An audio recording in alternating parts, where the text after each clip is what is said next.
That's not a shotgun class. Yep, that's not a shotgun class. I'm like, oh, shitty. Oh, now what are you gonna do? The world is not your oyster right now, Dylan.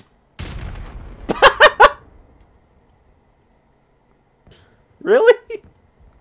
Come on. Do you want to talk to me one-on-one? Join my Discord server. It'll be linked down in the description below if you want to talk to me. If you join it, you have a much higher chance of having a one-on-one with me, whether by text or voice, than if you don't. Also, it makes it a lot easier for you to join my podcasts and actually become a caller on those podcasts, so keep an eye out for that. So Black Ops 4, I already did a video on. I did a video unpacking my mental baggage, I guess, after watching the reveal, and a lot has changed since that, surprisingly. Lots of information has come forward, and I will be doing a... no, I don't think I'm going to do a full video on everything in the Black Ops 4 multiplayer. I think if there's something I want to talk about specifically, I will, but you're going to be seeing so much of this shit in your news feed and in your sub feed and everything. You're just... I don't need to be contributing to it. Tons of YouTubers are making videos on stuff they're actually playing. You know, these are people that are actually playing Black Ops 4, and so you should listen to them and not me. But because I am an FPS channel and not a Call of Duty channel, I want to talk about Black Ops 4 in the context of something that applies, in my opinion, to every single shooter in the world. And that is any sort of health or damage buff you can apply to a loadout. This is a major, fundamental no-no for a competitive shooter. Even if it's a casual competitive shooter, if it is a first-person shooter where I am competing against other people, there should be no way to increase your health or your damage by your loadout. Now, if you want to talk about damage boosts and overshields in other games, that's fine, but they're not a part of your loadout, so they're not really relevant to what I'm talking about. Also, I don't want any stupid comments. I know that's hard for a lot of you, but look, I know I haven't played Black Ops 4. I know it's not out yet. I don't know why people feel like they need to remind me of that. No shit, it's not out. I'm talking about what I'm looking at. My opinions can change. The reason I'm actually picking this is because it's something I think I can talk about regardless of whether or not I have played Black Ops 4. So here's the thing, we all know this about Flinch. Let's talk about Flinch first. In Call of Duty games, there have been many different iterations of the flinch reducing perks. You know, things that make it so that when you get hit, your sights don't bounce up as much. Okay, now obviously you're going to want less flinch in Call of Duty because most of your gunfights do not happen without getting shot. You're going to get shot during a gunfight, so you want less flinch so you can keep your sight on target. Okay, so this is a fundamental crutch. You need it to win gunfights, especially against people that are usually faster than you and can hit you first. So you just really don't want anything in a game like Call of Duty that can reduce flinch. So, you see where I'm going with this. Let's look at health and damage. If you have something that can increase a player's health or damage output that can be equipped on a loadout level, you haven't added more customization or trade-offs, you've added a crutch and an inconsistency. When it comes to games like Call of Duty or Battlefield, games that aren't like character-based or team-based in a way that games like Overwatch or Rainbow Six are, when you have games like Battlefield or Call of Duty or Titanfall or Doom or Halo, having people that can just, oh, I'm going to equip this perk, I now take more damage. I'm going to equip this perk, I can deal more damage. This causes a fundamental inconsistency in your gunfights when some people have more health and some players are dealing more damage. Now, Black Ops 4 has something called body armor, and we've already seen it in use. I can't show gameplay because I wasn't flown out there, and I don't want to risk having this video taken down or my channel striked. But if you watch any of these Call of Duty players posting their Black Ops 4 gameplay, you've seen this little gray icon show up next to people getting shot, and it basically says this person has armor and they can take more shots than you. Apparently it doesn't block against headshots, but I don't care. Because reactive armor and kinetic armor in Black Ops 3 and Infinite Warfare also made you susceptible to headshots but not other forms of damage, and it was still a pile of shit. I think one of those maybe did block your head, but I'm not sure. Now in my mind, I figured that most people by this point in the video realize what I'm talking about. If you have something that you can either use to increase your health or your damage, that's going to create an inconsistency. Same like when some people can have the choice to have less flinch. Yes, they're always going to make that choice. And one of the things though with Black Ops 4 is I haven't seen anything that increases your gun damage. Okay?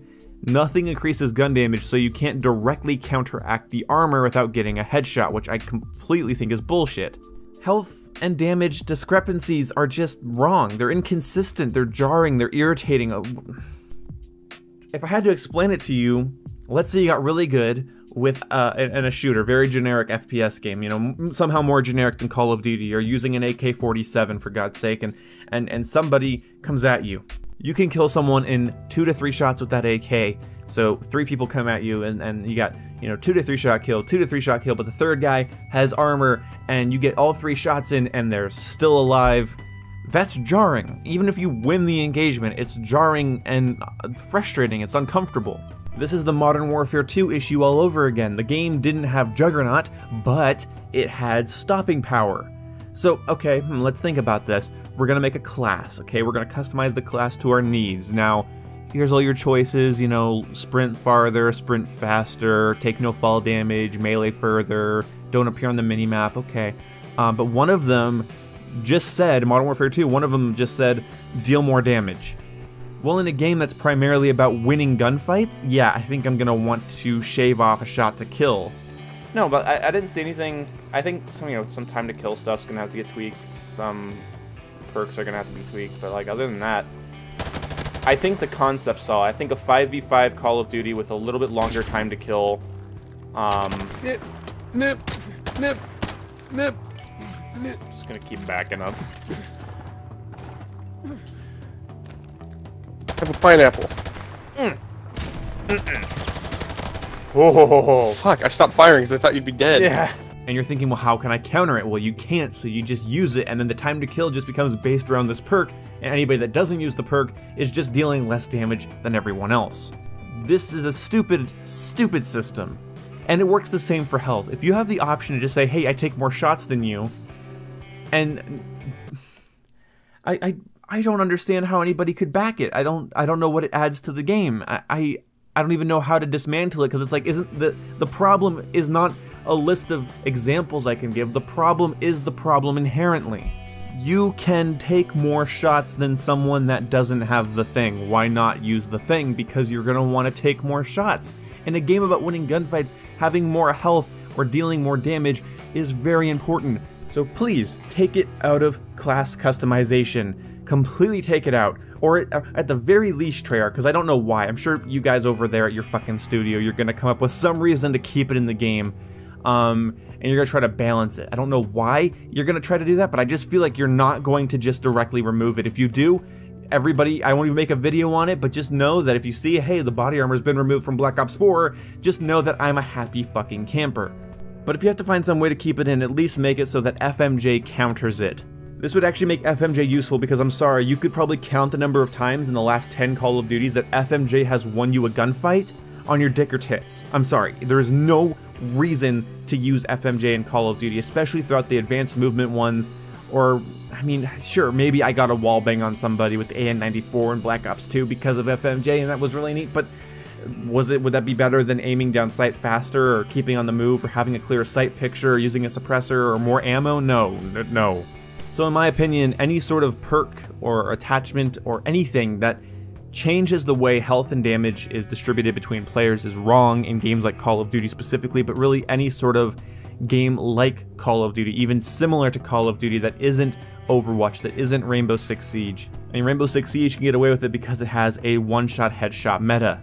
But Treyarch, it'll show a lot of incompetence on your part if you decide to keep in a piece of equipment in the Creative class that allows people to take more bullets. Why?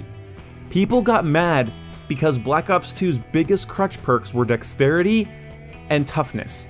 They were crutch perks, and I don't care who wants to argue with it, they were crutch perks. You ask anybody that played throughout the lifecycle of that game, it was an easy decision to pick those 2 perks because, I want to pull my gun up faster for a gunfight after I'm done sprinting, and I want to flinch less when I'm getting shot.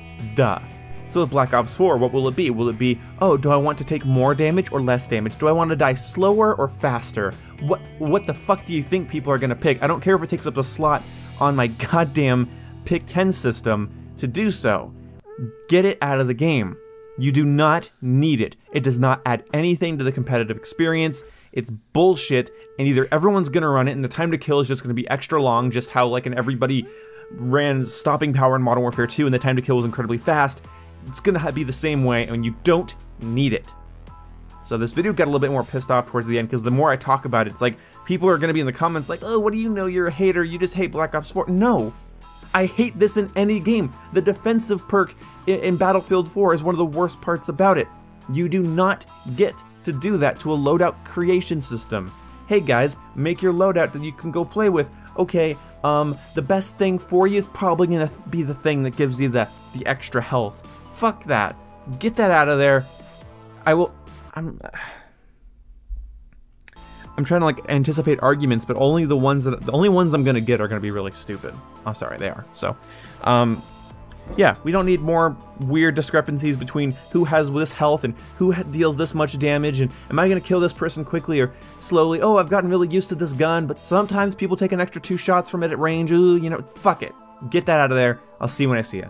If you got to this point in the video, put hashtag no body armor in your comment so I know that you watched my entire point, my rant, whatever. And also don't forget about that Discord link. It's really fun to talk to me in person. I guarantee you I'm not this intense when you're talking to me voice to voice. I can't lie, I probably am. Anyway, thank you guys for watching. See ya.